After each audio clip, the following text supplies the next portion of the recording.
Anyone, who'd you tell? Nobody. Hey, then why don't you tell Stanley that I have asthma? Because I don't. If it gets out, they won't let me scuba. If I can't scuba, then what's this all been about? What am I working toward? What? When I first began thinking about what would be my own version of Creed's scuba diving, I tried to think of an activity that I was really passionate about. At first, I thought of cross country. I always loved being a member of the team and spending time with my friends. Over time, I got pretty okay at it. However, I think this picture makes it obvious that my relationship with running was more of a love-hate thing, with a little bit more hate than love. The next thing I thought of was knitting. Like Claire, I've spent many a weekday night knitting with over 50-year-old women. Gail, Heidi, Allison, and I became very close on Tuesday nights from 7 to 9 with our instructor, Sue. However, I didn't feel like any part of knitting held that much importance to me. It was just something I did. Then it became really obvious. The thing that has always interested me the most was politics. I've had an affinity for government since I was 10, so when I was formalizing my meaning of life, that's immediately what I went to. I thought about a lot of people like Daniel Webster, Madeleine Albright, Lincoln, JFK, Reagan, RBG, and FDR. As I looked around my room, it became really obvious to me what I valued. My heroes were all successful, some more than others. It seemed very clear that the best way for me to measure a fulfilling life was success, because that's obviously what I valued in the people who covered my walls. That's how I came to the original conclusion that my meaning of life was to be successful in what you're passionate about, which for me at the moment is government. Although this could change at any time, it's what I value at the moment. While I was thinking about this meaning of life, I had a weird dream one night. Whoa, what is this? Political debate to see whose meaning of life is best. What do you mean? I'm the version of you who believes the meaning of life is to be successful in what you're passionate about.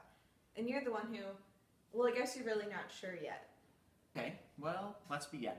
This is a civil debate, Jackies. You will have 20 seconds to answer each question. First question, do you support legislation to close the wage gap between men and women? If so, what kind of legislation would you create? Well, given that 72% of Americans believe in the wage gap and its unfair nature, I say yes. As for legislation, I would just pass whatever would come through. What? You only support it because the majority of Americans do? You should support it because it's something you want to change. A change you want to see in the world, something that seems so morally wrong that there's nothing you can do but change it. As for legislation, you have to have constructive, actual steps if you want to get something done. You can't just wait for something to come across your desk so you can sign it. Next question, do you believe in man-made global warming? Well, only 24% of Americans believe in man-made global warming. So definitely not. It's a complete hoax and I would never do anything about it ever. What? That's just simply not true. You and I don't believe that at all. You can't stand up here and preach for something that you don't believe in, simply because the majority of Americans don't believe in it either. Don't be naive. You can come into this arena with pure intentions and try to pursue them, but if your main goal is ambition and success, they're going to be thrown out the window in a second. And lastly, who are your political idols? Oh, I have this one.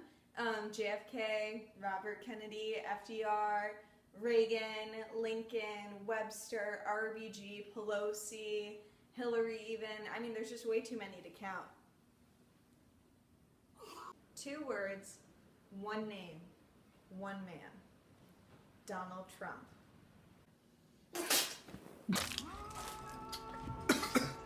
Literally the definition of success in the political sphere. If you want to be successful and ambitious here, you may want to start taking notes on his tactics. He went from never holding a political position to being the frontrunner of one of the 2 major parties. Like him or not, he completely fulfills our meaning of life. He does such horrible things. We hate him. Why would you give an answer like that? Then maybe you need to reevaluate your meaning of life so you can actually discover why you want to be successful in what you're passionate about instead of the superficial nature of government itself. Maybe I was right. What I saw as a fitting meaning of life was really shallow. It doesn't address why I feel passionate about government. It doesn't address why I wanted to succeed there in the first place. If you just want to succeed for the purpose of ambition, your life is really pointless. I realized that in a lot of ways, I was fulfilling Nietzsche's dream of a blonde beast, which was not something that I wanted to prescribe to in my meaning of life. Instead, I liked what Lao Tzu said: return to the original true self and embrace the pure oneness. Refrain selfness and diminish worldly desires. I realized that my meaning of life was really entrenched in these worldly desires and actually disregarded my original true self, which is a lot more focused on human equality issues than just success in general. I always cared a lot about social justice issues. When I was 10, that took the form of a football league for girls. I grew up loving football and going to Notre Dame and Packers games, so it seemed insane to me that there wasn't a league for women, because this definitely doesn't count. I became super passionate about it for a while. As I got older, I began to care about more important social issues. For my junior theme, I wrote about college campus sexual assault and why high schools are failing to prepare their students for the realities of college. I became involved in the issue and spent time talking to administrators, trying to convince them to incorporate a more comprehensive education program about campus sexual assault. Of course, the change has been really, really slow, which can be very disheartening. Whenever I'm trying to fix some social justice issue, even in my own small way, whether it be emailing an administrator about the unfair new Trier girls tank top policy on the track team, or trying to talk to administrators about the college campus sexual assault issue, I feel like I'm actually contributing something and bettering myself as well as those around me. This is why I've always been so passionate about it. However, the problem with social justice issues is that they actually are very difficult to fix, obviously, which is why they're so persistent. Therefore, it can be a really disheartening thing to pursue and can make you very cynical. Still, I've never been a cynic. I don't hate man or humanity, and yet it's hard to ignore the mistakes we've made. As young black teenagers are being slaughtered in the streets and girls as young as 12 are sold to husbands 3 times their age, we use our government to argue over legislation that we cannot repeal and acts we cannot pass. 42% of children in Nigeria will never go to school. 805 million people are going hungry. Women are paid 78.3% of men in America, not to mention Hispanic women at 54%, and we let ourselves get torn apart by fear and ethnic divisions. As Christians and Muslims alike are decimated by jihadists, we divide ourselves on our religious differences because it's easier than understanding. EPA restrictions are disappearing while carbon levels are rising. While some people walk miles for dirty water, we insist on contaminating ours in the name of capitalism. There are an estimated 27 million slaves in the world today, but apparently slavery ended with the Emancipation Proclamation. Approximately 10,000 women are being held in Los Angeles' underground brothels. 100 species die every day due to rainforest deforestation. In the Congo, roughly 48 women are raped every hour, and yet by law, marital rape is not illegal. We watch as hundreds of Americans are killed every year in mass shootings, and yet we do nothing. How many more Sandy Hooks, San Bernardinos, and Columbines will it take until we realize that human life is more important than the right to own a gun? We've reconciled growth in technology, and yet we seem to forget how greatly we let it control our lives. Technology could have the power to bring the world closer together, to make these problems evident, and yet it seems to have the opposite effect. Instead, it's made us self-centered, focused so much on the me of everyday life that we ignore the atrocities of the world around us. We get so hung up on how we're different more than how we're alike. We're all united under one government, and yet we let it divide us. More than that, we're unified by one humanity. We're all human, so why do we point at each other and say, "You're not like me"? Camus said that it is the job of the thinking people not to be on the side of the executioners, so why don't we think? But I don't despair. Gandhi said that humanity is like an ocean, and even if a few drops of water are dirty, that doesn't mean that the whole ocean is dirty. We still have a chance to come to reason. We still have amazing human beings who are working every day to correct these injustices, to bring people together rather than tear them apart. I want to be one of these people. I think I had finally come to the realization of why I liked government in the first place. It seemed like a means to fix some of these atrocious problems that plague our society, and thus I placed a lot of faith in it and wanted to be a part of it. After I thought about all these social justice issues, it became really evident to me the flaw in my original meaning of life. I realized that as time went on and your interest in success increased, which is represented by the black line, your actual passion for what you cared about in the beginning, which for me was these social justice issues that I always found myself really interested in, decreased until it was almost minute and you were focused too much on ambition. So while success and ambition have their place, I feel like a lot of time they have the tendency to actually cloud things and make it less evident than it really is. It takes away from your meaning of life because it doesn't answer the question as to why, which is what I was originally missing in my original meaning of life. So if you can get rid of the success and ambition and those drives to be successful and ambitious, you actually reveal the passion, which is where your real meaning of life should come from. And so I decided that my passion right now is to pursue these social justice issues because that seems like something that's really real, that I can do with the rest of my life and that I'm really interested in and that I could hopefully pursue. And for me, that's kind of exemplified in these human rights issues. Gender equality, equal pay, hunger, all these different issues that I mentioned beforehand, which seem really, really difficult and almost impossible to tackle, actually are what I'm really passionate about. I figured out, and something that's really concrete that I know that I could pursue with the rest of my life. And it doesn't have to be in government, because I don't want to become clouded with that success and ambitious drive, but rather just let myself be consumed by these things that I'm passionate about and trying to fix things that seem a lot bigger than myself. Because while ambition does have its place and it can actually increase productivity, and it can help because it'll help you rise your standing and the level of power you have, which means that you can actually accomplish more things and you can affect more change and you can change more about these social justice issues. It also kind of decreases your level of caring for the issues in the first place, or what you're passionate about, no matter what it is, which I feel like decreases life's meaning until it's almost minute. So I felt like my original meaning of life, although it was a meaning, was actually no meaning at all. And so what I want to try and get rid of is the Donald Trump factor.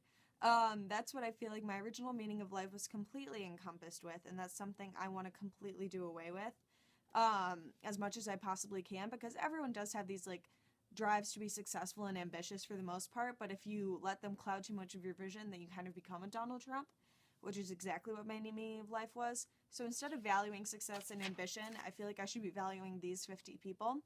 And this is just a list of 50 people that I came up with who I thought were really inspirational and did a lot of things in human rights and all these things I was passionate about. I could probably made a list of 100 or 200. There's so many amazing people. But one important thing to recognize is that they're not all from government. I mean, JFK, RBG, FDR, there are a couple of people from government, but there are a lot of other people who kind of achieved this in a different way and who achieved these social justice reforms in a completely different method, and I think that's something that I really needed to take into account. And looking at this list of 50 people really made me realize that the Camelot-like nature of JFK's presidency, because he was the first politician that I became really involved with, kind of had this tendency to blind out all of these other issues I cared about and the reason why I liked him in the first place. I liked him a lot because he represented equality, progress, change, and quality of life to me. And I felt like he really did a lot in the government system, but the Camelot-like nature of his presidency and how he changed culture in America and the glamour and the ritz of the presidential office kind of drew me to politics for the wrong reasons. And so that's how I kind of finally came to the realization that my real meaning of life is to promote equality in any way I can. I chose the word equality because I feel like it's a really all-encompassing term for a lot of those social justice issues, and it doesn't draw me into one specific sector at all. It could be equality in anything. And then the in any way I can is really important because it's recognizing that I don't have to just pursue this profession in government or bureaucracy or anything like that. It could be any other profession. It's just as long as you're keeping these issues in the back of your mind, your life will have purpose.